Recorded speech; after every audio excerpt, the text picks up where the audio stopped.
సింహగిరిపై వెలసిన స్వామి వరాహ నరసింహుడు. దేశంలో ఎన్నో వరాహ క్షేత్రాలు, మరెన్నో నరసింహ క్షేత్రాలు ఉన్నప్పటికీ 2 అవతారాల కలయికతో స్వామి స్వయంభూగా వెలిసిన ఏకైక క్షేత్రం సింహాచలం. ఏడాది పొడవునా శ్రీగంధపు మైపూతలో ఉన్న స్వామి ఒక్క వైశాఖ శుద్ధ తదేనాడు మాత్రమే నిజరూపంలోకి వస్తారు.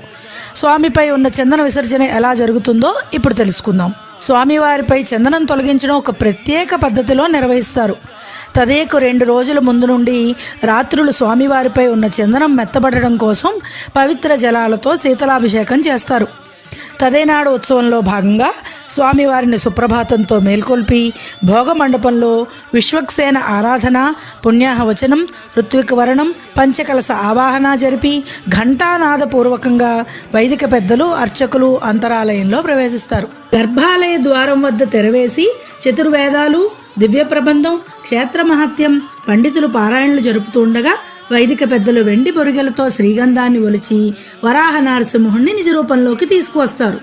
వరాహ వదనంతో మానవ శరీరంతో ఉన్న స్వామివారికి తిరుమంజనం చేసి శిరస్సు, హృదయం పైన సుగంధభరిత పచ్చిగంధం ముద్దలను ఉంచుతారు.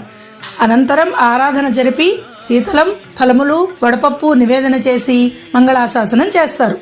దేవాలయంలో సనాతనంగా వస్తున్న ఆచారం ప్రకారం వ్యవస్థాపక ధర్మకర్తల కుటుంబ సభ్యులు పట్టు వస్త్రాలు సమర్పించగా అధికారులు వీరికి తొలి దర్శన భాగ్యం